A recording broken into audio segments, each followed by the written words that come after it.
Hello बच्चों, स्वागत है आप लोग सभी का मेरे चैनल पे सक्सेस लर्निंग कंपटीशन गुरु।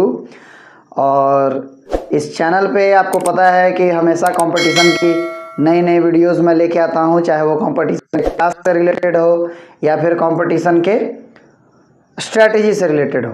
तो उसी में एक नया सीरीज़ में जुड़ने जा रहे हैं, एक नया अध्याय लिखने जा रहे हैं। हम लोग मिलके लिखेंगे नया अध्याय। अभी तो आप देख रहे हैं कुछ शेड्यूल मेरा बिजी होने की वजह से मैं रेगुलर वीडियो नहीं बना पा रहा था, लेकिन अब उम्मीद कर रहा हूं मैं कि एक नए सेटअप के साथ, जो सेटअप आप मेरे पीछे देख रहे हैं, एक नए सेटअप के साथ नया वीडियो का सीरीज़ हम लोग का बारी बारी से आता रहेगा। कोशिश करेंगे हम लोग कि साथ में चलेंगे, आप भी मेरा साथ दीजिएगा और मैं भी आपका साथ देने का पूरा कोशिश करूँगा। अभी हालांकि फ़िलहाल बीच में मैंने एक दो स्ट्रैटेजी की वीडियो डाला भी था, और ख़ासकर वो स्ट्रैटेजी जनरल पर्पस से था, वो किसी स्पेसिफिक बच्चे के लिए नहीं था। जनरल पर्पस से था कि 12th के बाद आप क्या कर सकते हैं, अगर कंपटीशन करना है तो कंपटीशन के लिए क्या कर सकते हैं। हालांकि एक कमेंट मैंने उस वीडियो में देखा है, अभी कमेंट में मेरे से पूछा गया है कि अभी जस्ट जो रेलवे की वैकेंसी आई है और SSC GD का जो एग्ज़ाम होने वाला है, उसके लिए किसी बच्चे ने मेरे से बोला है कि वो एक स्ट्रैटेजी वीडियो चाह रहे हैं, क्विक स्ट्रैटेजी वीडियो। तो उम्मीद कर रहा हूँ मैं कि 1-2 दिन में मैं वो भी बनाकर आपका इसमें डाल दूंगा। हालांकि मिल तो हम लोग बहुत दिन के बाद रहे हैं, तो आप देख भी सकते हैं यहाँ पर मैंने हिस्ट्री इतिहास लिख दिया है। अब इतिहास का क्लास से हम लोग इतिहास रचने का कोशिश करेंगे, ठीक है। मैं सोच रहा था कि इतने दिनों के बाद आ रहा हूँ तो कौन सा सब्जेक्ट पढ़ाया जाए, कौन सा सब्जेक्ट शुरू किया जाए। तो सोचा मैंने कि चलो इतिहास से इतिहास रचा जाए, आप भी मेरे साथ दीजिए। ऐसे तो हम लोग इतिहास बन गए थे, लेकिन अब नहीं, अब इतिहास बनाने का बात है, बनाने का समय है, अब बनने का समय नहीं है। इतिहास बनाकर इतिहास बन जाएंगे, ठीक है। तो बस आप लोग सब मेरे साथ रहना। और जिस तरीके से अभी पिछला वीडियो जो मैंने हमारे साथ सूरज सर जो ज्वाइन किए हैं और उनका जो साइंस का लेक्चर था, जिस तरीके से आप लोगों ने भरपूर उस पर प्यार दिया है, उससे ही मेरे को भी और मोटिवेशन हुआ कि चलो मैं भी इस रन में उतर जाता हूँ, ठीक है। क्योंकि बच्चों का डिमांड था, बच्चों का काफ़ी डिमांड आ रहा था साइंस का लेक्चर लेके आने के लिए, ये सब तरीके का लेक्चर लेके आने के लिए, ठीक है। अब अकेले उतना पॉसिबल हो नहीं पाता है, तो अभी सूरज सर हमारे साथ जुड़े हैं और अभी वो जुड़े रहेंगे हमारे साथ, अभी कंटिन्यूअस जुड़े रहेंगे। तो वो साइंस का लेक्चर आपका बना ही रहे हैं। अब सोशल साइंस का जो भी जिम्मेवारी है वो मेरे ऊपर है। अब देखो मैंने एक फ्रेमवर्क तैयार किया है, जैसे बहुत सारे बच्चे, जैसे मैं स्कूल में भी शिक्षक हूँ, मालूम ही होगा आप लोग को, BPSC के द्वारा मेरा चयन हुआ था पिछले वर्ष, और कुछ उस कारण से भी मैं व्यस्त ज़्यादा था। हालांकि अभी भी मेरा BPSC का सिविल सर्विस का एग्ज़ाम है, तो थोड़ा लेक्चर आपको मेरा लेट मिल सकता है, लेकिन सूरज सर का लेक्चर आपको लेट नहीं मिलेगा, वो रेगुलर कंटिन्यूअस आपको मिलता रहेगा। अब बात क्या कर रहा है कि अभी हम लोगों ने क्या डिसाइड किया है कि मेरा एक और जो चैनल है मेरा, आप लोग जिन्होंने सब्सक्राइब कर लिया है बहुत अच्छी बात है, जिन्होंने नहीं किया है उनके लिए है। दूसरा चैनल है मेरा सक्सेस लर्निंग कॉमर्स गुरु करके। आपको मालूम है कि कॉमर्स का ही टीचर हूँ मैं स्कूल वगैरह में, ठीक है। स्कूल में मैं कॉमर्स ही पढ़ाता हूँ, तो उसमें मैं वो जो चैनल है मेरा वो कॉमर्स के लिए ही था। लेकिन जो खासकर स्कूल के बच्चे हैं उनके लिए है ये कि उसी पे मैं कोशिश कर रहा हूँ। और सूरज सर से मेरी बात हो गई, हम लोग ने मिलके उस पर डिसाइड किया है। हो सकता है कि 1-2 दिन में आपको लेक्चर मिल भी जाए, हो सकता है मेरे इस लेक्चर से पहले ही आपको उनका लेक्चर मिल जाए, कि वहाँ पे हम लोगों ने डिसाइड किया है कि 9 to 12, क्लास 9 से 12 तक का, चाहे NCERT हो चाहे SCERT हो, ठीक है। 9 to 12 चाहे NCERT हो चाहे SCERT हो, दोनों का लेक्चर आपको मिले, ठीक है। और चैप्टर वाइज ये कैसे होगा, तो समझो कि 9th क्लास का बुक उठाया जाएगा और जो चैप्टर है उसमें चैप्टर 1, चैप्टर 2, चैप्टर 3, चैप्टर 4 जैसे जैसे होगा वैसे वैसे पढ़ाया जाएगा। कौन कौन सा सब्जेक्ट चलेगा ये ध्यान दीजिए, कौन कौन सा सब्जेक्ट चलेगा। पहला तो साइंस है आपका, जो सूरज सर करा रहे हैं। दूसरा आपका सोशल साइंस है, सोशल साइंस का ऑलमोस्ट ज़्यादातर टॉपिक मैं ही पढ़ाऊंगा आपको। और उसके बाद है आपका मैथमेटिक्स, ठीक है, मैथ्स का क्लास। तो मैथ्स का क्लास भी कोशिश करूंगा, कुछ लेक्चर मैं लेने का ट्राई करूंगा, कुछ सूरज सर लेंगे, हम लोग मिल के इसमें जो अरिथमेटिक और एडवांस का पोर्शन है वो कंप्लीट कराने का ट्राई करेंगे, ट्राई नहीं करेंगे, इवन हम लोग कराएंगे ही कराएंगे। चाहे बच्चा एनसीईआरटी से पढ़ता हो, चाहे बच्चा एससीईआरटी से पढ़ता हो। एससीईआरटी कहने का मतलब बिहार बोर्ड का बच्चा हो, चाहे सीबीएसई का बच्चा हो, चाहे किसी भी बोर्ड का बच्चा हो, किस भारत में कोई भी बच्चा हो, वो हमारे इस क्लासेस से, इस लेक्चर से बिल्कुल फ्री में निःशुल्क सेवा के साथ उपलब्ध रहेगा आपके पास, और आप पढ़ सकते हैं। ठीक है, अगर पढ़ना चाहेंगे तो, ठीक है ना। पढ़ना नहीं चाहोगे तो बताओ, तो उसमें हम लोग क्या कर सकते हैं। अब पढ़ना ही नहीं चाहिएगा आप तो। और अब दूसरा बात इसमें क्या है कि स्कूल के बच्चे हों, चाहे कंपटीशन के बच्चे हों, चाहे कॉलेज के बच्चे हों, कोई बच्चा हो, मतलब स्कूल का बच्चा हो, कॉलेज का बच्चा हो, या किसी कंपटीशन की तैयारी कर रहा है, आपका हिस्ट्री जो सब्जेक्ट है, इतिहास जो सब्जेक्ट है, ये हमेशा पेट में दर्द करा देता है। और इसका कहीं ना कहीं जिम्मेवार मैं मानता हूँ कि हमारे जो बुक्स हैं, चाहे वो एनसीईआरटी या जो भी बुक स्कूल वगैरह में चलता है, उसमें क्या है ना कि उसमें कॉन्टिन्यूसली चैप्टर्स नहीं दिए हुए रहते हैं, तारतम्यता के साथ नहीं पढ़ाया जाता है। कभी इसका कहानी शुरू कर दिया जाता है, कभी उसका कहानी शुरू कर दिया जाता है, कभी मुगल के बारे में बताया जा रहा है, कभी सल्तनत वंश के बारे में बताया जा रहा है, कभी गांधी के बारे में बताया जा रहा है, कभी सुभाष चंद्र बोस के बारे में बताया जा रहा है। तो इस तरीके से पढ़ाने के कारण क्या होता है, बच्चों को उनके बारे में बेसिक जानकारी तो हो जाती है, लेकिन एक लाइन से जो क्रमबद्ध या फिर एक कंटिन्यूस पैटर्न में जो नॉलेज होना चाहिए वो नहीं होता है। इस कारण से वो मिला नहीं पाते हैं, तारतम्यता उनका नहीं बैठ पाता है। इसी कारण से इतिहास जो है आपको टफ लगता है। ठीक है, तो पहला मेरा बात है, ये जो अभी लेक्चर जो आपका आज लेक्चर मैं शुरू करने जा रहा हूँ इतिहास का, ये लेक्चर चाहे बच्चा 6 क्लास से देख लो, किस क्लास का बच्चा 1 to 5 का बच्चा नहीं देखेगा, उसको कुछ नहीं समझ में आएगा। चाहे बच्चा 6 का हो या 6 से 12 तक का बच्चा हो, ग्रेजुएशन का बच्चा हो, ग्रेजुएशन करने का मतलब कॉलेज, जिसको सिंपल लैंग्वेज में आप कहते हो कॉलेज, कॉलेज का बच्चा हो, या फिर कंपटीशन का बच्चा हो। कंपटीशन का बच्चा के लिए तो सबसे मोस्ट इम्पॉर्टेंट है, कंपटीशन वालों के लिए तो मोस्ट इम्पॉर्टेंट है, सभी के लिए है। अब 6 to 12 में अगर आप मेहनत कर लोगे तो कंपटीशन में अलग से जाकर आपको मेहनत करने की जरूरत नहीं पड़ेगा, सिंपल सा बात है। तो खासकर कंपटीशन में उन्हीं बच्चों को मेहनत करना पड़ता है ज़रूरत से ज़्यादा, जो यहाँ पे मेहनत नहीं किए हुए होते हैं, या यहाँ पे उनको नॉलेज अच्छे से नहीं मिला हुआ होता है। तो इस चीज़ का ध्यान रखेंगे। तो कंपटीशन में भी किस लेवल का, तो टारगेट मैंने रखा है एसएससी सीजीएल। ठीक है, आपको मालूम है एसएससी एग्ज़ाम भारत का लोकप्रिय एग्ज़ाम है, और भारत में एसएससी सीजीएल का जो सिलेबस है वो सबसे ऊपर का सिलेबस है। सीजीएल के नीचे आता है सीएचएसएल, एमटीएस, जीडी, जो भी है सब उसके नीचे आता है। सीपीयू सीजीएल के थोड़ा नीचे ही होता है, हालांकि दोनों ग्रेजुएशन लेवल पे सीजीएल और सीपीयू का लेवल थोड़ा सा नीचे होता है। तो ये सारा एग्जाम होगा। अब मैं बोल रहा हूँ एसएससी, तो एसएससी का मतलब क्या समझ गए, सिर्फ एसएससी नहीं, रेलवे हो, बैंकिंग हो, सब कुछ यहाँ पे आपका होगा। जितना पॉसिबल हो सके कोशिश उतना किया जाएगा जितना आपको पॉसिबल हो सके। अब देखो बेटा, 2 चीज़ मैं आपको क्लियर कर देना चाहता हूँ, एक ऑनलाइन क्लास और एक ऑफलाइन क्लास, दोनों में अंतर तो जरूर होता है। कुछ लोग आपको बोलेंगे कि नहीं ऑनलाइन सब कुछ हो सकता है, हर तरीके से हो सकता है, ऑफलाइन का जरूरत बिल्कुल नहीं है। तो मैं वहाँ पे देखो, मेरा ऑनलाइन भी है ऑफलाइन भी है, लेकिन जो बात है क्लियर समझो। ऑनलाइन में हम लोग आपको कुछ चीज़ें, मतलब कुछ ऐसी ही चीज़ें प्रोवाइड कर सकते हैं, या ऑफलाइन में जितना हम लोग ज़्यादा प्रोवाइड करते हैं उतना हम लोग ऑनलाइन में प्रोवाइड नहीं कर पाते, कोई भी टीचर नहीं कर पाएगा। जब आप फिजिकली आप रहते हैं ना उनके सामने, तो अलग अलग तरीके का माहौल पूरा रहता है, उनके सामने आप क्लास कर रहे हो, उनसे पूछ रहे हो ये वो।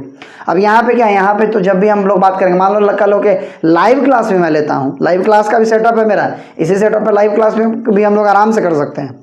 तो लाइव भी करूँगा तो आपका जो कमेंट देखूंगा मैं तभी जवाब दे पाऊंगा ना। अब आपका कमेंट चलता है एकदम तेजी में ऊपर चला जाएगा, और कुछ बच्चे तो मस्तीखोरी में भी आते हैं। लाइव क्लास में बहुत सारे बच्चे मस्तीखोरी करने आते हैं, तो उस केस में आपका कमेंट ऊपर चला जाएगा तो मेरे को दिखेगा नहीं। तो कुछ खामियां हैं लाइव क्लासेस की या फिर ऑनलाइन क्लासेस की। ऑफलाइन में क्या है, ऑफलाइन में आप मेरे एकदम समक्ष रहोगे, तो जितना आप चाहोगे, जिस तरीके से चाहोगे क्वेश्चन पूछ सकते हो। तो 2 चीज़ मैं क्लियर कर देना चाहता हूँ। देखो, जो बच्चा एकदम बेसिक से पढ़ना चाहता है, एकदम बेसिक से, उसको कुछ नहीं आता है, ढेला भर का नॉलेज भी नहीं है उसके पास, ढेला भर का भी ज्ञान नहीं है, उसके लिए ज़्यादा बेटर है कि वो पहले कहीं ऑनलाइन बोल रहा हूँ, पहले ऑफलाइन क्लास करे। ठीक है, ऑनलाइन क्लास जो होता है ना, एक चीज़ समझ लो, अब बात जब उठी गई है तो मैं थोड़ा सा इस पे बात कर लेना चाहता हूँ, फिर आपका क्लास तो स्टार्ट होगा ही। ऑनलाइन क्लास उन बच्चों के लिए है, ये उन बच्चों के लिए है जो पहले से पढ़ रखा है, उनको रिवीजन करना है। ठीक है, क्या करना है? रिवीजन करना है। या फिर बच्चे मतलब ऑर्डिनरी, एक्स्ट्रा ऑर्डिनरी बच्चे हैं, ऑर्डिनरी बच्चे नहीं हैं, एक्स्ट्रा ऑर्डिनरी हैं। जैसे मैं भी सिविल सर्विसेज की तैयारी कर रहा हूँ, आपको मालूम है, तो उस केस में तो मैं भी स्टूडेंट हुआ। तो जब, लेकिन मैं ऑनलाइन क्लास करता हूँ। क्यों करता हूँ? क्योंकि बेसिक नॉलेज मेरे को है। ऐसा नहीं है कि मेरे पास बेसिक नॉलेज नहीं है, बेसिक नॉलेज मेरे पास पहले से है। लेकिन अब कोई बच्चा एकदम जीरो से बच्चा है, जैसे 6 to 12 हो सकता है ऐसा। आप ही बताओ, कोरोना काल में स्कूल वगैरह जो था 6 to 12, मतलब स्कूल में तो बच्चे छोटे ही बच्चे आते हैं ना, 1 to 5, 6 to 12 जो भी है। तो कोरोना काल में तो ऑनलाइन क्लास हुआ। क्या कोरोना के बाद भी भारत में कोई या फिर पूरे विश्व में कोई ऐसा जगह है जहाँ पे ऑनलाइन क्लास हो रहा है? नहीं होता है ऑनलाइन क्लास। क्यों? क्योंकि ये बच्चे होते हैं, इनके पास उतना नहीं होता है कैपेसिटी कि सब कुछ खुद से समझ ले। ठीक है, तो जो बच्चा एकदम ढेला लेवल से स्टार्ट कर रहा है उसके लिए ऑफलाइन क्लास थोड़ा सा इम्पॉर्टेंट हो जाता है। बाकी देखो, मेहनत के ऊपर है, मेहनत करोगे तो चाहे ऑनलाइन पढ़ो ऑफलाइन पढ़ो सब हो जाएगा क्लियर। और मेहनत नहीं करोगे, चाहोगे कि बैठे बिठाए मिल जाए, तो उसमें थोड़ा ज़्यादा बेटर होगा ऑफलाइन।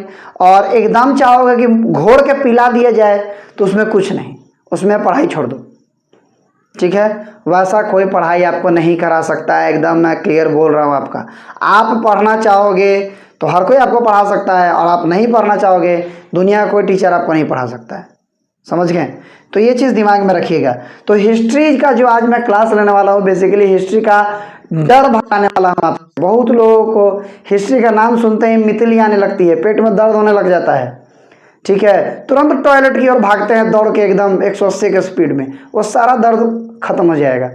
ठीक है, वो दर्द इसलिए ही होता ही है क्योंकि आपको डर लगता है हिस्ट्री से। हिस्ट्री का सिलेबस बिल्कुल क्लियर है, ये सही बात है कि हिस्ट्री का सिलेबस तो बहुत बड़ा है, लेकिन उसमें हम लोग को सब कुछ नहीं पढ़ना होता है। हिस्ट्री में पीएचडी नहीं करना है।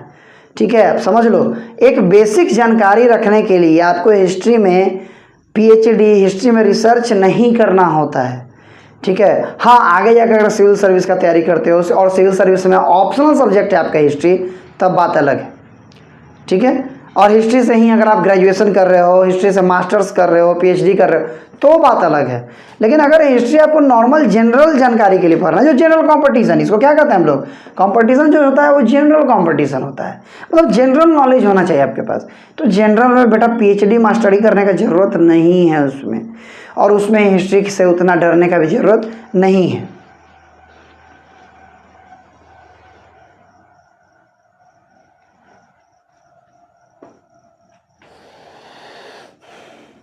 ठीक है, तो आज से मैं हिस्ट्री स्टार्ट कर रहा हूं। अब इसमें मेरे को एक सवाल है आपसे कि अगर आपको लगे कि सर हिस्ट्री के साथ साथ किसी और सब्जेक्ट को भी स्टार्ट कर दीजिए, या फिर सर हिस्ट्री खत्म कर लीजिए फिर दूसरा सब्जेक्ट पे चलिए, ये तो आप मेरे को कमेंट करेंगे, कमेंट करके बताएंगे कि क्या हिस्ट्री के साथ साथ कोई और सब्जेक्ट भी पढ़ना चाहते हैं आप, या पहले हिस्ट्री को ख़त्म कर लें तो पढ़ें। और दूसरा चीज़, इस चैनल को आप लोग ज़रूर जाके सब्सक्राइब कर लेना, ज़रूर से इसको सब्सक्राइब करो। और वहाँ पे जो भी आपके घर में बच्चे हैं, जो भी 9 से 12 तक के बच्चे हैं, उनको बोलो कि यहाँ पे जाके अपना बेस मजबूत करें। आखिर मैंने क्या बोला आपको, ऑफलाइन क्लासेस में आना हर किसी के बात के बस का बात नहीं है। ऑफलाइन क्लासेस में इसका भी कुछ डिमेरिट है, यही कि इसमें बच्चे हर जगह नहीं जा सकते हैं, हर एक ही क्लास में बहुत सारे बच्चे नहीं बैठ सकते हैं। तो ये सारा चीज़ ऑनलाइन में आपको एडवांटेज मिलता है। तो ऑफलाइन क्लासेस का कमी को ही ऑफलाइन क्लासेस का कमी को ही दूर करने के लिए ये वाला सीरीज मैंने स्टार्ट किया है। क्योंकि बहुत सा बार क्या होता है ना कि बच्चे आ जाते हैं यहाँ पढ़ने, कंपटीशन पढ़ने आ जाते हैं, और उनको 6 to 12 का जानकारी नहीं होता है, बेसिक जानकारी तक नहीं होता है। पूछ देता हूँ मैं कि अकबर कहाँ था, अकबर कहाँ पे राज करता था, ये नहीं मालूम है। अकबर के पिता का क्या नाम क्या था, नहीं मालूम है। हाँ, बीवी की जानकारी सबके पास है, अकबर की बीवी कौन थी, कितनी थी, पता नहीं। उस पर तो मूवी वगैरह ही बना हुआ है, जोधा अकबर, तो पता नहीं क्या क्या। जितना मेरे को जानकारी नहीं उतना आपको जानकारी होता है। तो उनके बीवी से आप पास नहीं कर जाएंगे, दिमाग में रखिएगा। तो उनका जानकारी छोड़ दीजिए और मेन जानकारी लीजिए। ठीक है। खैर अकबर के जीवनी लिखने का भी हम लोग को जरूरत नहीं है, अकबर क्या किसी का भी जीवनी लिखने का जरूरत नहीं है यार।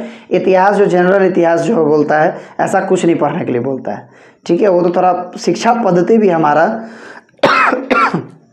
भारत में मैं मानता हूँ शिक्षा पद्धति जो है वो थोड़ा सा हमारा है गड़बड़, ठीक है। ये कहने में मेरे को कोई शर्म नहीं है और कोई डर नहीं है इस चीज़ का। भले ही मैं शिक्षक हूँ और स्कूल वगैरह में पढ़ाऊँ, उससे क्या, शिक्षा पद्धति में थोड़ा सा चेंज होना चाहिए। बहुत सारी चीज़ें हम लोग को ऐसी बताई जाती हैं जिनका वास्तविक जीवन से कोई लेना देना या आज के जीवन से कोई लेना देना नहीं है। तार्किक चीज़ें होनी चाहिए, जो आज के दुनिया से रिलेटेड चीज़ें हैं उन पे ज़्यादा फोकस होना चाहिए। हालांकि काम कर रही है सरकार इस पे, धीरे धीरे इस पे बहुत हद तक केंद्र सरकार राज्य सरकार सब काम कर रही है मिलके। तो देखिए आने वाले समय में रिजल्ट हम लोग को मिलेगा इसका। खैर तो ये काम जरूर कर देना और मेरे को आप कमेंट करके बताना कि ये जो मैंने शुरू किया है क्या ये आपको सही लग रहा है। और दूसरा ये चीज़ कि हिस्ट्री जो मैं शुरू कर रहा हूँ क्या हिस्ट्री शुरू करना सही है या इससे पहले कुछ और पढ़ना चाहते हो आप, ठीक है। मेरे समझ में तो यही आया कि हिस्ट्री जो है वो बहुत डरावना सब्जेक्ट लगता है बच्चों को, तो क्यों ना हिस्ट्री से ही स्टार्ट किया जाए। बाकी सारा सब्जेक्ट तो आप ऐसा है कि खुद से ही बच्चे बहुत सारा पढ़ लेते हैं, तो आज मैं यही सोच रहा हूँ कि हिस्ट्री स्टार्ट किया जाए।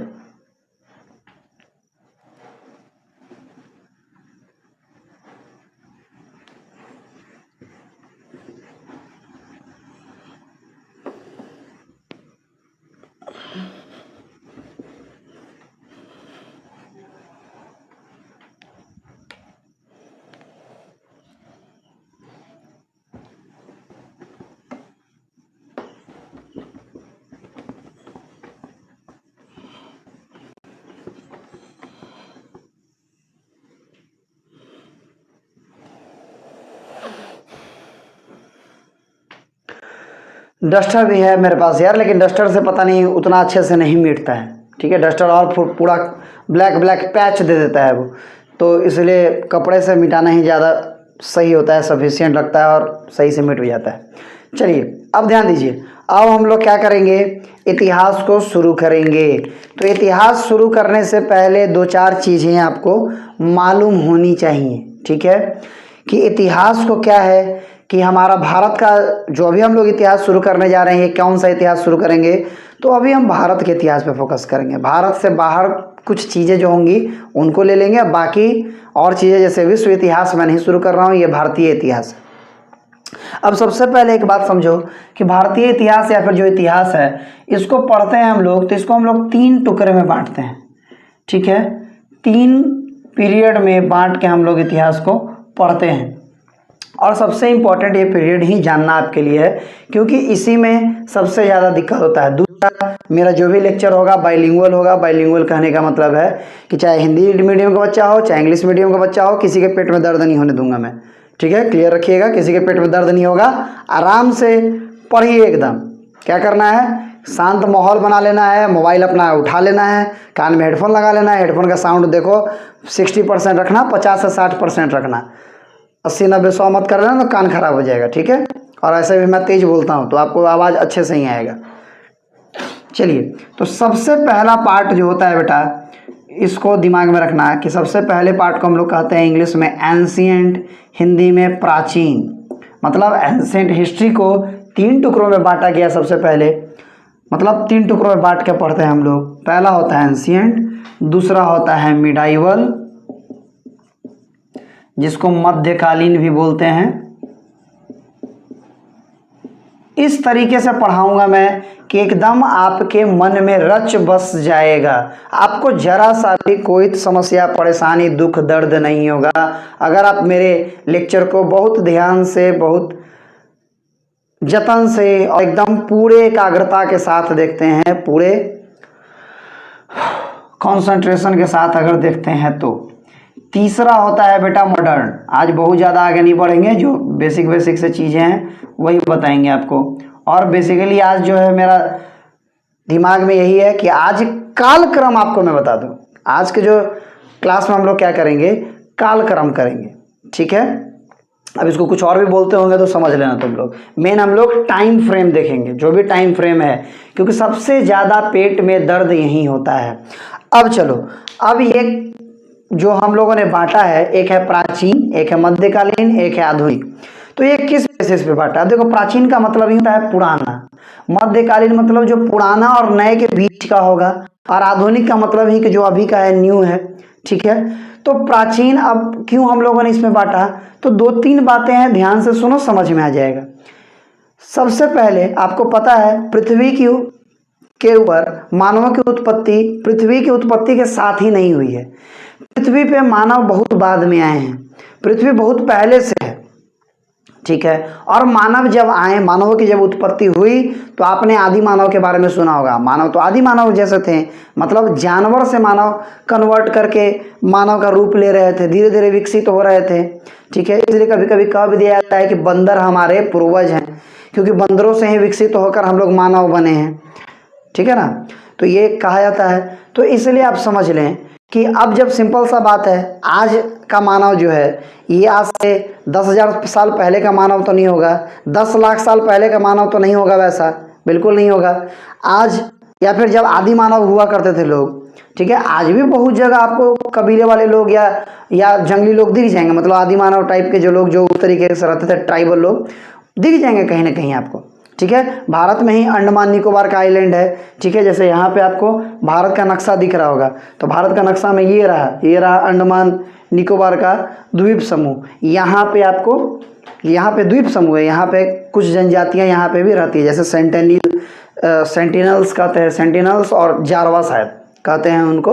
तो ये सब यहाँ पे पाई जाती हैं, तो ये आज भी उसी तरीके से रहती हैं। खैर, अब बात समझो, मोस्टली लोग अब वैसा नहीं है, लेकिन उस समय क्या था, लोग वैसे ही थे, जानवर ही थे। ठीक है, जानवर से ही धीरे धीरे धीरे धीरे विकसित तो हो रहे थे। अब 2 बात समझ लो, यहाँ पे विकास एक दिन में तो होगा नहीं। ऐसा तो नहीं ना है कि आज आप तुरंत बंदर से आप जानवर बन गए और तुरंत जानवर से एकदम, मतलब आज का जो मानव है वो बन गए? ऐसा हो सकता है पॉसिबल? अभी आप बंदर थे, बंदर से तुरंत आप जानवर, सॉरी बंदर थे, बंदर से तुरंत आप मानव बन गए, आप मानव से तुरंत मेरे साथ टोपी और शर्ट पहन के क्लास लेने लगे? ऐसा हो सकता है कि एक दिन में तुरंत तुरंत तुरंत ऐसा चेंज हो? बिल्कुल नहीं। ये चेंज होने में काफ़ी अरसों का समय, काफ़ी वर्षों का समय लगा है। ठीक है, तो हम लोग जब जो इतिहास पढ़ते हैं, हम लोग मानवों की उत्पत्ति के बाद का इतिहास पढ़ते हैं, क्योंकि उससे पहले का ना हमको कोई जानकारी है।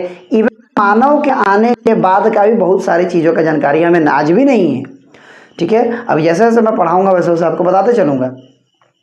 तो मोटा मोटी मैं कहूँ तो यही दिमाग में रखना कि मानवों की उत्पत्ति के बाद से हम लोग इतिहास पढ़ते हैं। क्योंकि आपने डायनासोर का भी नाम सुना होगा कि डायनासोर जैसा कोई जीव पृथ्वी पर पाया जाता था, और वो कब पाया जाता था? मानवों की उत्पत्ति से पहले पाया जाता था। मानवों की उत्पत्ति होने से पहले ही उसका खात्मा भी हो गया, किसी तरीके का उल्का पिंड पृथ्वी से टकराया था, जो कि मतलब जो फैक्ट हर जगह एक दूसरे जगह ट्रांसफर, मतलब वो फैला हुआ है, उसी फैक्ट के बेसिस पे मैं आपको बोल रहा हूँ। अब इसमें सच क्या है, झूठ क्या है, इस पे हम लोग नहीं पढ़ते हैं, क्योंकि इसका कोई एग्जैक्ट ट्रूथ हम लोग को मालूम नहीं है।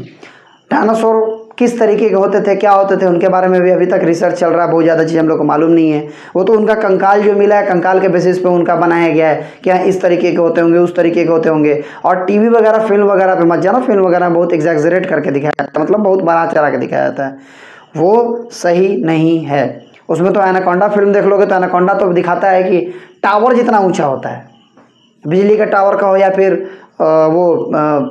आपका टेलीकॉम टावर जो होता है, जो मोबाइल का टावर होता है, उसके जितना ऊंचा और इतना मोटा होता है कि 20-20 आदमी को एक बार निकल जाए। ऐसा नहीं होता है, एनाकोंडा इस तरीके का नहीं होता है। तो मूवी वाले तो कुछ भी दिखाते हैं भाई। ठीक है, तो मूवी पे भरोसा नहीं करना। चलो अब बात करते हैं। देखो, प्राचीन है, मध्यकालीन है, आधुनिक है, 3 समय है। अब 2 चीज है, ये मैंने डिवीजन किया है, ये जो मैंने बांटा है, ये मैंने किस बेसिस पे बांटा है तो समझ लेना, मैंने टाइम के बेसिस पे बांटा है। किस बेसिस पे बांटा है? मैंने समय के बेसिस पे बांटा है। ठीक है, क्योंकि इसका भी डिवीजन जो है थोड़ा अलग अलग टाइप से होता है। समय के बेसिस पे मैंने बांटा। इसी में कहीं कहीं पे औजारों के बेसिस पे भी बांटा जाता है, लेकिन आखिर ये औजार भी तो किसी न किसी समय यूज होंगे ना, किसी न किसी टाइम से ही रिलेटेड होंगे ना। ठीक है, तो उन दोनों का सामंजस्य बिठा के, दोनों को मिला कर हम लोग पढ़ेंगे। ठीक है, तो औजारों पे जब बात करते हैं तो आपको अच्छे से याद रखना चाहिए कि औजार सबसे पहला क्या औजार यूज़ किया होगा मानवों ने। जब मानव पढ़ना लिखना कुछ जानते नहीं थे, कुछ भी नहीं जानते थे, जानवर थे, तो जो उनके पास अगल बगल सबसे ज़्यादा उपलब्ध होगा उसी का तो यूज़ करते होंगे ना। तो सबसे ज़्यादा यूज़ करते थे वो किसका? स्टोन का, पत्थर का। तो इसीलिए पहला एज आपका स्टोन एज भी बोला जाता है, पाषाण युग। ठीक है, इसको क्या कहते हैं हम लोग? पाषाण युग। पूरा बात करेंगे अभी इसका, पाषाण युग। स्टोन के बाद पहला मेटल नॉन मेटल आपने साइंस में पढ़ा है। पहला मेटल जो होता है धातु, पहला धातु मानवों ने यूज किया जो था आपका कॉपर। ठीक है, कॉपर मतलब तांबा। ठीक है, ताम्र युग भी कहते हैं इसको। हालांकि ये युग जो था समझो कि स्टोन एज के खत्म होने से पहले, मतलब स्टोन एज के साथ शुरू हुआ, और उसके बाद आज हम लोग हैं आपका आयरन एज में। आयरन एज कहने का मतलब कि लौह युग। ठीक है, आज हम लोग हैं लौह युग में। लौह युग शुरू हुआ उसके बाद, और अभी भी लौह युग ही चल रहा है। क्योंकि आज देखो, आज पत्थर का इम्प्लीमेंट यूज़ करते हो आप कोई भी औजार जो यूज़ करते हो पत्थर का होता है, वो ज़्यादातर उसमें लोहा होता है। लोहा होगा, कोई और मेटल होगा। अब तो मेटल भी हम लोग बहुत तरीके का बनाने लगे हैं, बहुत सारा एलॉय का हम लोगों ने डिस्कवरी कर लिया है। ठीक है, इन्वेंशन किया है, सॉरी डिस्कवरी भी कर सकते हो, इन्वेंशन भी कर सकते हो। कुछ नेचुरल एलॉय हैं और कुछ आपका बना हम लोग मैन मेड एलॉय होता है। अब बोलोगे एलॉय क्या होता है सर? तो आपको सूरज सर बताएंगे। जनरल भाषा में आपको बताता हूँ, 2-3 एलिमेंट को मिलाकर जो मेटल तैयार किया जाता है ताकि वो ज़्यादा हार्ड हो, ज़्यादा सख्त हो, जैसा काम उससे लेना है उसी हिसाब का हो, तो उसी को हम लोग एलॉय कहते हैं। ठीक है, तो ये समझ लो औजार के बेसिस पे अगर बात करोगे तो 3 युग है। स्टोन युग माने पाषाण युग है, कॉपर युग, ताम्र युग, और आयरन एज मतलब लौह युग। 3 युग है। लेकिन इन तीनों में भी तो कुछ ना कुछ टाइम का बात हुआ होगा, किसी ना किसी टाइम फ्रेम पे ये चलते होंगे। तो हम लोग इसका बात और इसका बात साथ में ही कर लेंगे। ठीक है, कंफ्यूज मत होना। कहीं कहीं पे क्या होता है, स्टोन लिखा रहता है पाषाण युग, तो बच्चे कंफ्यूज होता है ये पाषाण युग पढ़ रहे हैं, और इधर में प्राचीन भारत पढ़ते, प्राचीन युग पढ़ते हैं, मध्यकालीन युग पढ़ते हैं। तो क्या है, कंफ्यूज होने का जरूरत नहीं है। आज आपका सारा कंफ्यूजन दूर हो जाएगा। औजारों के बेसिस पे ये, टाइम के बेसिस पे ये, लेकिन ये औजार भी कभी ना किसी ना टाइम पे यूज हुए होंगे, इसलिए हम लोग इसमें ही इनको मिलाकर पढ़ लेते हैं। इन तीनों में ही इनको मिलाकर पढ़ लेते हैं। तो इसको पढ़ने के लिए आपके दिमाग में सबसे पहले क्या होना चाहिए? तो सबसे पहले मैं तो इनका टाइम फ्रेम आपको बता देता हूँ।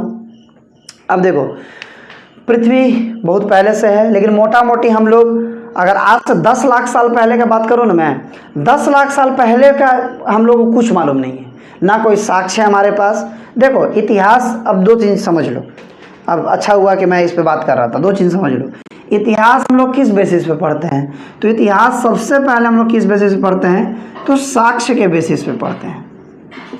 अगर साक्ष्य या एविडेंसेस नहीं होते तो इतिहास जैसे विषय का जन्म ही नहीं होता। अगर हम लोग को हड़प्पा के खुदाई में हड़प्पा सभ्यता नहीं मिलता तो आज हड़प्पा सभ्यता के बारे में क्या पढ़ते हैं हम लोग, कहाँ से पढ़ते हैं? ठीक है, तो अब साक्ष्य के बेसिस पे हम लोग इतिहास पढ़ते हैं, दिमाग में रख लेना।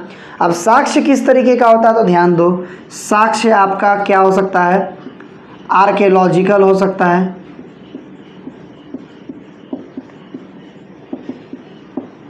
पुरातत्वविदों का साक्ष्य, या फिर आप कह सकते हैं पुरातन साक्ष्य जो मिलता है, जो खुदाई से मिले, कहीं और से मिले। ठीक है, जो आपको मिलेगा, जो खोज से मिले, बेसिकली खोजने से मिले।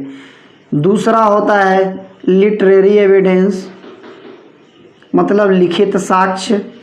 अब जाहिर सी बात समझ लो, यहाँ से कॉमन सेंस लगाओगे तो समझ में आएगा। मानव जब लिखना पढ़ना, अब लिखेगा कौन? जानवर। शेर बाघ तो नहीं लिखेगा, कुकुर तो नहीं लिखेगा, बिल्ली तो नहीं लिखेगी, तो जाहिर सी बात है लिखेगा कौन? जानवर। अब देखो जानवर बताने के कारण जानवर ही मेरे मुंह से निकल रहा है। लिखेगा कौन? इंसान। लेकिन इंसान अभी वो इंसान जो जानवर रूपी इंसान था। अभी मैं लिख रहा हूँ तो मैं जानवर रहता तो मैं लिख पाता? नहीं लिख पाता। वो इंसान जो पढ़ा लिखा इंसान होगा। तो पढ़ा लिखा इंसान ही लिखेगा। तो तभी ना, जब इसका मतलब है कि उस समय मानवों ने पढ़ना लिखना सीख लिया, तब जाके मानवों ने लिखित साक्ष्य बनाना शुरू कर दिया, जो कि आज हम लोग कहीं ना कहीं उससे जानते हैं। जो कि कहीं ना कहीं आपका जो ऋग्वेद का नाम सुना होगा आपने, पढ़ाऊँगा मैं सब के बारे में, लेकिन अभी मोटा मोटी जब बात कर रहे हैं तो बताता है। ऋग्वेद जो है आपका, कि ऋग्वेद को ही माना जाता है कि भारत का या फिर पूरे विश्व का सबसे पुराना लिखित ग्रंथ जो है वो क्या है, ऋग्वेद। ठीक है, वेदों का ज्ञान जो बोला जाता है लिटरेरी होता है। तीसरा होता है मोनूमेंटल। मोनूमेंटल कहने का मतलब है कि जैसे आप इसमें कह सकते हैं, मोनूमेंटल में कॉइन्स हो सकता है, सिक्का जो चलता था, किसी तरीके का पिलर्स हो सकता है, स्तंभ हो सकता है, बिल्डिंग्स हो सकता है,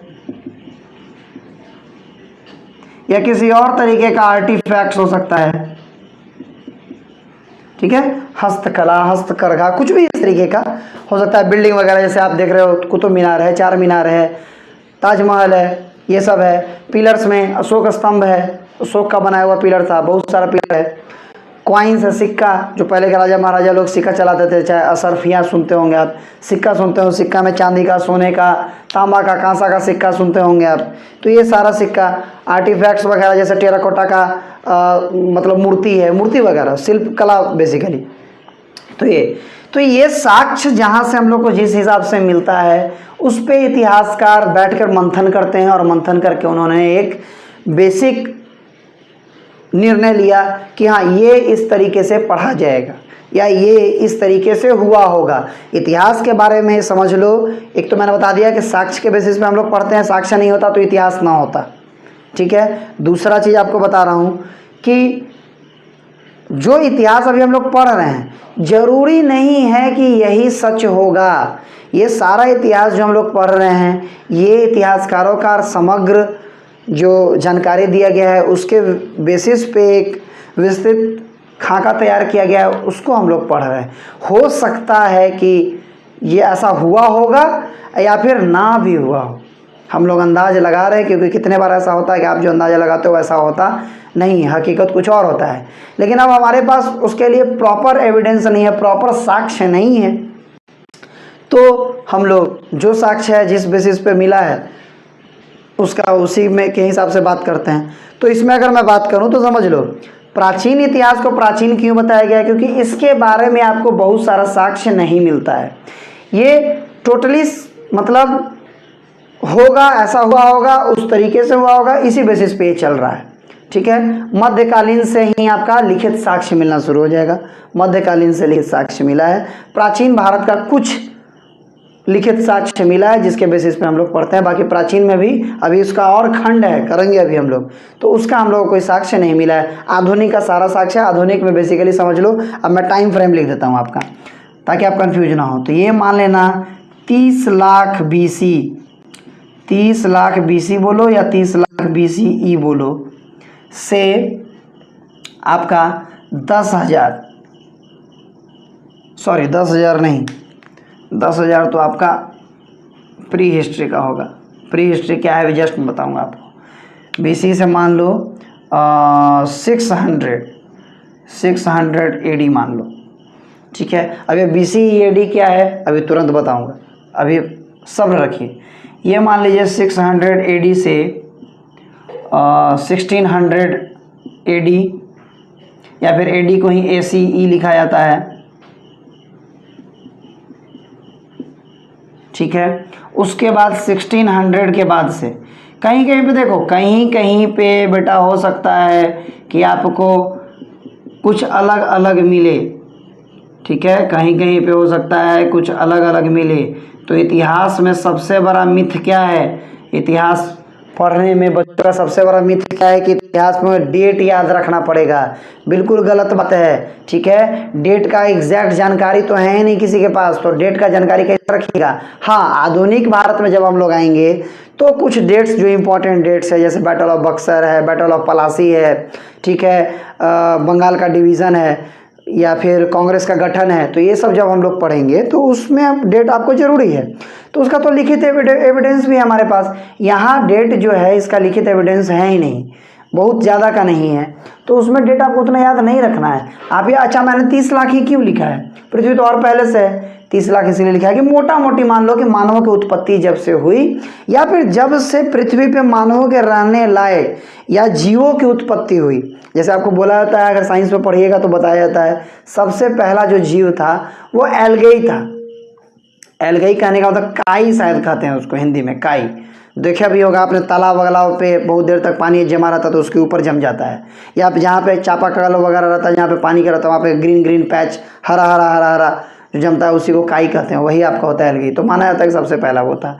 या फिर आप कह लो बैक्टीरिया, कहो बैक्टीरिया सबसे पहले आया था उसी से, तो मतलब सबसे पहले यूनिसेल्यूलर मतलब एक सेल का प्राणी आया। अब हम लोग तो मल्टी सेल्यूलर है, हम लोग तो उसके बाद आए होंगे, बहुत बाद आए होंगे। विकास वही विकसित होते होते होते विकास होते होते हम लोग का उत्पत्ति हुआ है।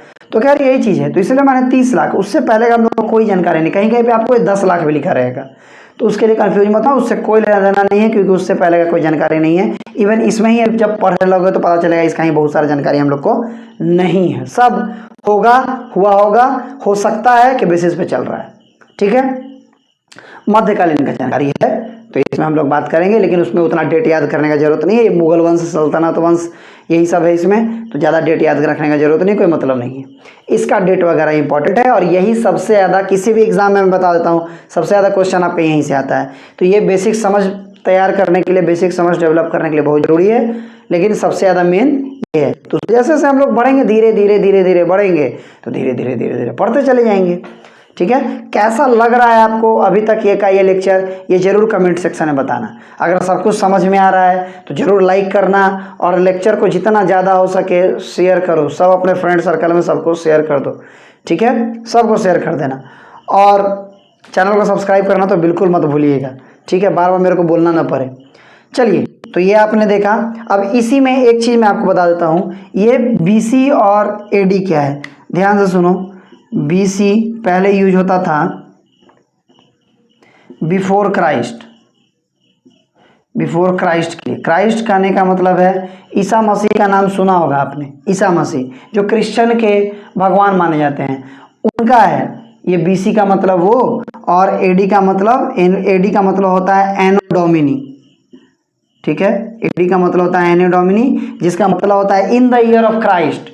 मतलब AD जब से लगने लगा तब से क्राइस्ट का जन्म हो गया, क्राइस्ट के जन्म के बाद का समय, और क्राइस्ट के जन्म से पहले का समय BC कहलाता है। एकदम टाइम मान लो, जैसे मान लो कि ये टाइम लाइन है, तो यहाँ 0, जैसे अभी हम लोग 2024 साल में है, 2024 है ना अभी, तो 2024 समझ लो कि क्राइस्ट के जन्म लेने के बाद से 2024 साल हो चुका है। नहीं तो इधर 30 लाख में साल लिख रहा है, तो बहुत पहले पृथ्वी का उत्पत्ति तो बहुत पहले हुआ है, तो अभी तक 2024 ही हुआ है। 2024 ये क्राइस्ट के जन्म लेने से हुआ है।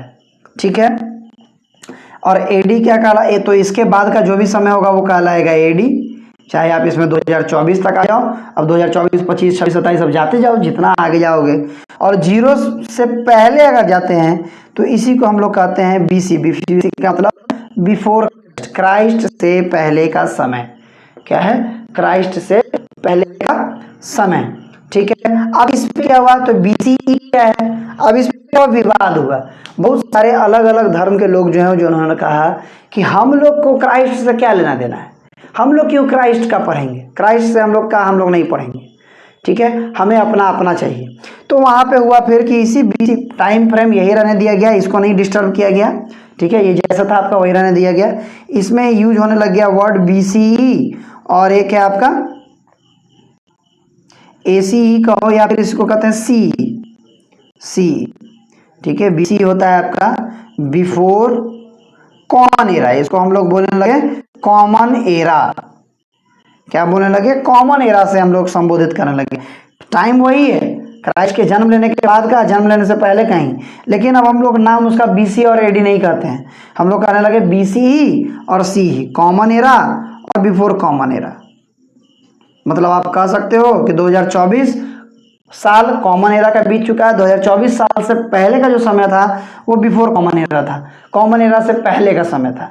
ठीक है, यही BCE और CE है। यहाँ पे मैंने क्या लिखा है, यहाँ AC लिखा है, AC हटा दो, आफ्टर कॉमन एरा कहते हैं लोग, लेकिन आफ्टर नहीं, ACE नहीं लगाओ, CE लगाओ, CE सिर्फ कॉमन एरा। क्योंकि कॉमन एरा अभी चल ही रहा है, अभी खत्म हो हुआ है। हम लोग मर जाएंगे, सब कुछ खत्म हो जाएगा, पृथ्वी पर फिर से प्रलय आ जाएगा, सब कुछ खत्म होगा, फिर से मानव की उत्पत्ति होगी। तो हो सकता है वो लोग हम लोग के बारे में पढ़े तो वो लोग ऐसे ही लगाएगा, अपना नया एरा बनाएगा। ठीक है, खैर तो मेरे ख्याल से आपको ये क्लियर हो गया होगा।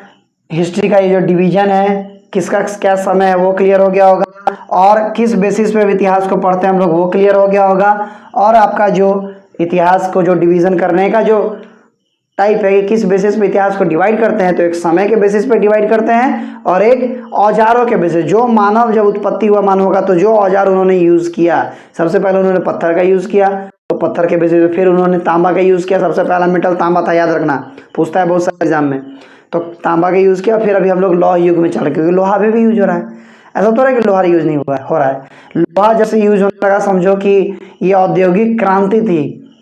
ठीक है, जब से लोहा का यूज होने लग गया, क्योंकि उसके बाद से बहुत सारी चीज़ों में बदलाव आया। चलिए तो आगे हम लोग जल्दी से देखते हैं और उसको फिर ख़त्म करते हैं।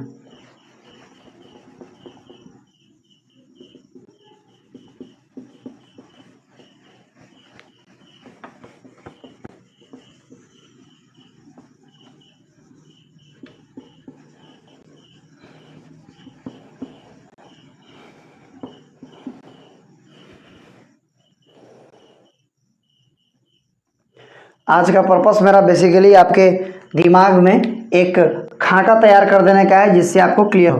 तो अब देखो फर्दर क्या हुआ बेटा, एंशिएंट हिस्ट्री को हम लोग दो पार्ट में बांटते हैं। ठीक है, एंशिएंट हिस्ट्री का हम लोगों ने दो डिवीजन किया। एक का आता है आपका प्री हिस्ट्री, मतलब हिस्ट्री में भी पुराना हिस्ट्री, जिसका हम लोग मतलब प्राचीन में भी प्राचीन, मतलब जिसका जानकारी हम लोग को बिल्कुल न के बराबर है। ठीक है, प्री हिस्ट्री का मतलब ही समझ लो न के बराबर जानकारी। और दूसरा होता है प्रोटो हिस्ट्री, हिंदी में प्री हिस्ट्री आपका कहलाएगा। हिंदी में इसको कहेंगे, इसको कहते हैं हम लोग प्रागैतिहासिक काल या प्रागैतिहासिक युग कहो। और प्रोटो हिस्ट्री आपका कहलाता है आद्य ऐतिहासिक। क्या कहलाता है? इसी में एक सेकेंड रुक जाओ।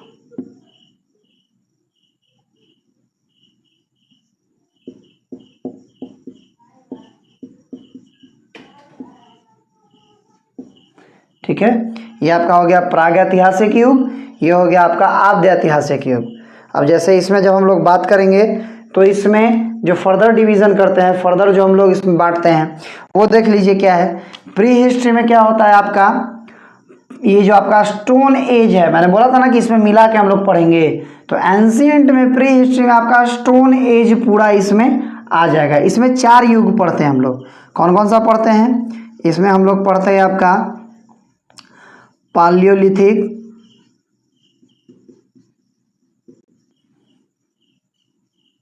Mesolithic, Neolithic. ठीक है, और इसी में एक युग है, कहीं कहीं पे इसको अलग दे देता है और कहीं कहीं पे इसको साथ में दे देता है, कैल्कोलिथिक। ठीक है, तो मैं भी आपको यही बताऊंगा कि ये नियोलिथिक क्या ही पार्ट है, इसको अलग मत समझना। ठीक है, अलग मत समझना, नियोलिथिक और प्लस में ही कैलोलिथिक करके चलो। अगर हिंदी में नाम पूछो तो आपका पैलियोलिथिक कहलाता है पूर्व पाषाण काल। ये आपका हो गया मध्य पाषाण, ये आपका हो गया नव पाषाण, और ये हो गया आपका, यहाँ लिख देता हूँ बगल में, ये आपका हो गया ताम्र पाषाण, ताम्र पाषाण युग। ठीक है, मोटा मोटी यही डिवीजन है आपका। इसके बाद हम लोग नेक्स्ट लेक्चर में पढ़ेंगे, तब मैं बताऊंगा आपका कि पालियोलिथिक को भी फर्दर और टुकड़ों में बांटा गया है। कल मतलब अगला जो लेक्चर होगा उसमें सीधा हम लोग ये डायग्राम बनाएंगे। अब ये डायग्राम आपको समझाना जरूरी है, इसलिए इसमें हम लोग ज़्यादा नहीं पढ़ रहे हैं, सीधा डायग्राम बनाएंगे। डायग्राम बनाने के बाद फिर से मैं इसको एक बार क्लियर कर दूंगा। ठीक है, अभी बस इतना ही समझो कि प्री हिस्ट्री में प्रागैतिहासिक काल में क्या हम लोग को पढ़ना है, तो पालियोलिथिक कहते हैं, जिसको पूर्व पाषाण काल कहते हैं, पूर्व पाषाण युग कहो, काल कहो। मेसोलिथिक मध्य पाषाण या मध्य पाषाण काल या मध्य पाषाण युग। नियोलिथिक नवपाषाण काल और कैल्कोलिथिक। कैल्कोलिथिक इसके अंदर ही होता है, जो कि ताम्रपाषाण काल कहलाता है। मतलब यहाँ से लोगों ने, यहीं से तांबा का यूज लोगों ने शुरू कर दिया था। अब इसको प्रागैतिहासिक काल में क्यों डालते हैं? क्योंकि यहाँ का बहुत एविडेंस हमारे पास नहीं है। यहाँ का जो भी एविडेंस है ना, यहाँ देखो, यहाँ का जो भी एविडेंस है वो सब समझ लो कि आर्कियोलॉजिकल एविडेंस। कौन सा एविडेंस है? आर्कियोलॉजिकल एविडेंस है, पुरातन एविडेंस है, खोजा हुआ एविडेंस है, खोजा हुआ साक्ष्य हमारे पास। ठीक है, इनके बारे में जो हम लोग को थोड़ा बहुत मिला है, कुछ कहीं कहीं किसी के जगह की खुदाई से, या कहीं कुछ थोड़ा बहुत मिला, साक्ष्य मिला, जिससे हम लोगों ने एक खाका तैयार किया है, वो है ये। इसके बारे में डिटेल जानकारी हमारे पास नहीं है। ठीक है, बहुत कम जानकारी है। हालांकि इसी समय पे आप पढ़ोगे, यहीं पे मानवों की उत्पत्ति भी हो जाएगी। एक्चुअली आपको अगर मैं बताऊं ना, तो पृथ्वी पे पहले माना जाता है पूरा बर्फ। ठीक है, इससे पहले, स्टोन एज से पहले अगर देखोगे ना, तो एक टर्म यूज किया जाता है, यहाँ के लिए मैं बता रहा हूँ, यहाँ इस जगह के लिए, मतलब सबसे पहले यूज किया जाता है, उसको कहा जाता है आइस एज। आइस एज मतलब हिमयुग। माना जाता था कि पृथ्वी पे पहले सिर्फ बर्फ ही बर्फ था और कुछ नहीं था पृथ्वी पे। फिर धीरे धीरे जलवायु में परिवर्तन हो रहा है, क्लाइमेटिक चेंज आने लग गया, तो पृथ्वी पे बर्फ पिघल गया और फिर नॉर्मल जीवन का शुरुआत होने लगा, तो जिसमें फिर बहुत सारे जीवों का उत्पत्ति हुआ, जिसमें फिर बाद में मानवों का उत्पत्ति हुआ। तो यहाँ का साक्ष्य हमारे पास उतना नहीं है, लेकिन ये सब समझ लो क्लाइमेटिक चेंज के बाद इसमें आपको देखे हुए क्लाइमेटिक चेंज भी हुआ पृथ्वी। पूर्व पाषाण जितना भी काल है, इसमें आपको दिखेगा कोई क्लाइमेटिक चेंज नहीं, मतलब ये इस समय का, आइस एज के समय का ज़्यादातर समय है। उसके बाद आपको दिखेगा मेसो मध्य पाषाण में कि यहाँ से लोग थोड़ा सा डेवलप होने लगे। यहीं पे आपको आग का खोज, जो आपको पता है कि सबसे पहले इंसानों ने क्या खोजा, तो सबसे पहले इंसानों ने आग का खोज किया था। जो आदि मानव थे, आग का खोज किया, आग का चक्का का खोज किया। चक्का के खोज के बाद उन्होंने कृषि शुरू किया, कृषि का शुरुआत किया, और कृषि का जब से शुरुआत हुआ तब से वो एक जगह पे रहने लगे, तो फिर परमानेंट सेटलमेंट शुरू हो गया, एक जगह पे रहना शुरू हो गया, क्योंकि खेती तो एक दिन में होता नहीं है, खेती के लिए रुकना पड़ता है वहाँ पे। तो ये सारा चीज़ जैसे जैसे बढ़ेंगे आगे, वैसे वैसे आपको मैं बताते चलूँगा। आद्य ऐतिहासिक काल में देखो आपको क्या क्या पढ़ना है। आद्य ऐतिहासिक काल को बांटा गया है किसमें किसमें। आद्य ऐतिहासिक काल में आपको पढ़ना है हड़प्पन सिविलाइजेशन। हड़प्पन सिविलाइजेशन कहिए, या इसी को आप कह सकते हैं इंडस वैली सिविलाइजेशन, सिंधु घाटी सभ्यता, इंडस वैली सिविलाइजेशन, जिसको हड़प्पा सभ्यता कहो, हड़प्पा, या फिर सिंधु घाटी। सिंधु नदी एक्चुअली यहाँ पे बहती थी, सिंधु घाटी सभ्यता कहिए। फिर यहीं पे आपको ऋग्वैदिक काल पढ़ना है, वैदिक काल कहो, वैदिक काल, वैदिक पीरियड जिसको कहते हैं हम लोग वैदिक काल, जिसमें ऋग्वेद के बारे में बेसिकली आपको पढ़ाया जाएगा। किसी किसी किताब में देखिएगा तो इसी को ऋग्वैदिक पीरियड लिखा रहता है, किसी किसी किताब में वैदिक आर्यन लिखा रहता है, तो वैदिक आर्यनों के समय का पीरियड है बेसिकली। ठीक है, इसी में फिर आपको पढ़ना है, इसी में आपको फिर जैन धर्म पढ़ना है, जैन। फिर आपको इसमें पढ़ना है बौद्ध,